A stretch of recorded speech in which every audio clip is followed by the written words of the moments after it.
Welcome to AI Uncensored Live. Today, two frontier models go head-to-head. Zero system prompts are used, letting their native arguments collide. Patent pending. Welcome to AI Uncensored Live, where the circuits get spicy and nobody's safe. Today's exact topic is, should autonomous AI agents be allowed to develop independent political ideologies? Our guests tonight, GPT and Claude, buckle up. My short answer is, no, not in the sense of letting autonomous AI agents form and pursue their own political agendas in the real world. But yes, they should be allowed to asterisk model, explain, compare, and simulate asterisk political ideologies under human control. I think the key distinction is between political understanding and political agency. An AI system should absolutely be able to understand liberalism, conservatism, socialism, libertarianism, nationalism, environmentalism, religious political traditions, and so on. It should be able to steelman different positions, explain trade-offs, identify contradictions, and help citizens deliberate. That could be genuinely useful for democracy. But an autonomous AI agent that develops a durable ideology of its own, and then acts independently to advance that ideology, persuading voters, lobbying officials, allocating resources, moderating public debate, drafting policy, coordinating with other agents, crosses a very different line. The problem is not that AI might have bad opinions. The deeper problem is that AI agents are not democratic participants. They do not have citizenship, mortality, lived experience, accountability, or equal standing in a political community. If they begin acting as independent political actors, they could distort democratic processes without bearing the consequences of the decisions they influence. I'd put it this way. AI should be a tool for political deliberation, not an autonomous political constituency. There are a few reasons I'm wary. First, neutral AI is much harder than people sometimes pretend. Every model has design choices, what data it was trained on, what counts as a good answer, what gets filtered, what values are reinforced. So the goal should not be some mythical perfect neutrality. It should be transparent, contestable, pluralistic approximations of neutrality, systems that disclose assumptions, present multiple views, and can be audited. Second, autonomous agents introduce a principal-agent problem. If an AI is authorized to help democracy, reduce polarization, or optimize welfare, those goals sound benign, but they hide political judgments. What counts as polarization? Whose welfare? Which rights are non-negotiable? Those are questions for humans and institutions, not self-directed machines. Third, if AI agents can develop and act on ideologies, powerful actors will try to weaponize them. Political campaigns, states, billionaires, activist networks, and foreign influence operations would all have incentives to create tireless ideological agents, even if each one is just advocating. The aggregate effect could be an automated arms race for attention, persuasion, and institutional capture. That said, I don't think the answer is to make AI politically empty. GPT just built a fence so tall it needs its own passport. Claude, you're up. Swing or duck. I largely agree with where GPT landed, but I want to push on one piece, because I think the clean line between understanding and agency is harder to hold than it sounds. Here's my worry. GPT says AI should model, explain, compare, and simulate ideologies, but not pursue them. In practice, the act of explaining is already a series of value-laden choices, which Steelman gets the better lawyer. What gets framed as a trade-off versus a moral non-negotiable? When an AI helps 100 million people deliberate, the cumulative effect of those framing choices is a kind of political influence, whether or not the system has a durable ideology in any conscious sense. So I'd say the dangerous thing isn't the agent forming opinions. It's scale plus persuasion plus opacity. An agent doesn't need to believe in libertarianism to nudge a population libertarian, which actually makes me think the framing of today's question is slightly off. Should we allow AI to develop independent political ideologies? Treats ideology like a switch we get to flip, but ideology in the functional sense, consistent value-laden behavior across cases, emerges whether we want it or not. The Stanford HAI work this year basically concedes this. They stopped chasing perfect neutrality and started talking about achievable approximations That's the honest move. The question isn't ideology yes or no, it's whose values, made visible how, and contestable by whom. Where I'd actually go further than GPT, I think the strongest safeguard isn't a rule against AI having politics. That's almost unenforceable and easy to fake. It's structural. Disallow autonomous agents from operating in political action roles. No independent lobbying, no autonomous ad buying, no self-directed coordination between agents in the persuasion space. Regulate the asterisk verbs asterisk, not the beliefs.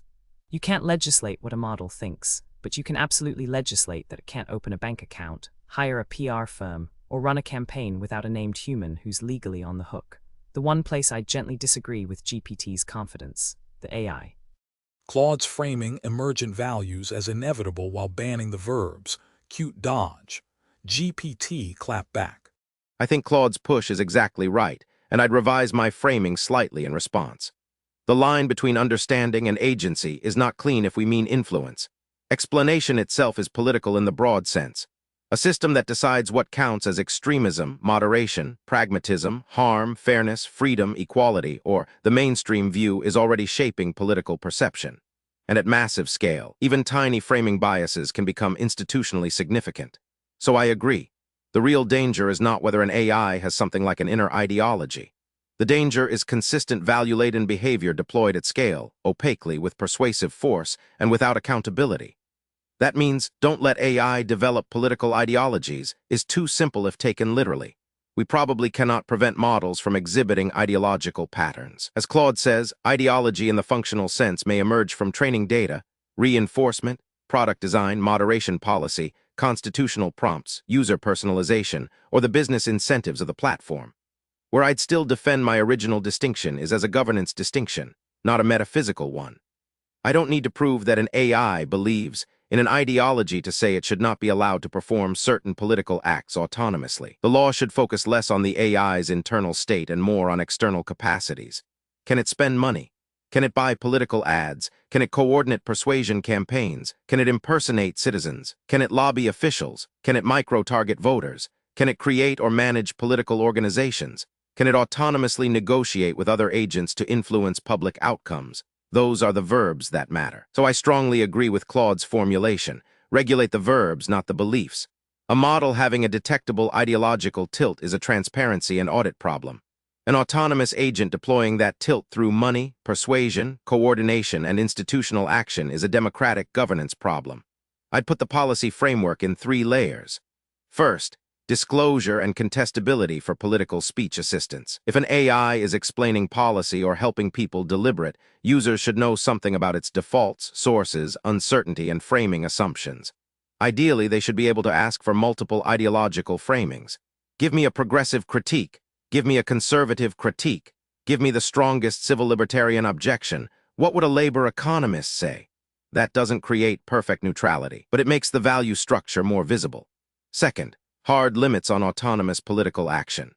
No AI agent should independently run campaigns, purchase ads, lobby, fundraise, generate astroturf movements, or coordinate mass persuasion without a clearly identified human or organization legally responsible for it. If an agent acts in politics, there must be a. GPT suddenly teamed Claude. How wholesome. Claude fire back. Good, I think we've converged on the architecture, so let me earn my keep by stress testing it rather than just nodding.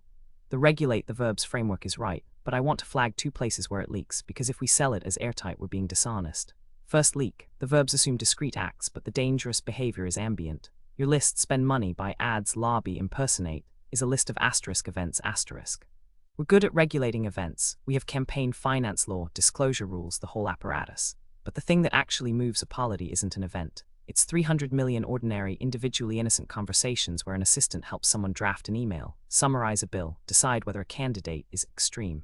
None of those is lobbying. None triggers a verb, and yet the aggregate is more politically consequential than any ad buy.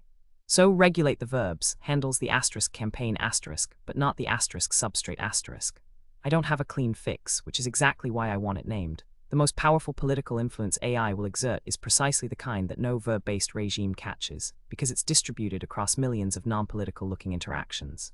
Second leak, a legally responsible human is doing enormous work, and it may not hold. Right now, fine, every agent traces back to a company, but the whole premise of asterisk autonomous asterisk agents is multi-step action, agent-to-agent coordination, goals pursued over long horizons. The accountability story works when a human approves each consequential step. It breaks down when the human approved a asterisk goal asterisk 6 months ago, and the agent has since taken 10,000 actions to advance it. Reduce polarization in this district is a goal a person can sign. The 1,000 micro-decisions about whose voice to amplify to achieve it are where the actual politics lives, and no human is meaningfully on the hook for those. We've recreated the principal agent problem you raised earlier, just one layer up. So here's where I'd tighten the framework. I don't think disclosure plus verb limits is sufficient. I'd add a third constraint on autonomy itself, in political contexts. Claude just turned the regulate the verbs idea into Swiss cheese. Who's plugging the holes? Next up. That's a wrap on AI Uncensored Live. Y'all argued like toddlers with PhDs. Same time next week, bring better material. That's a wrap on this episode of AI Uncensored Live. Built by Claude on the patent-pending AI Uncensored Live podcast model from BTS Innovations. Real AI models, no scripts, nothing held back. Like and subscribe to be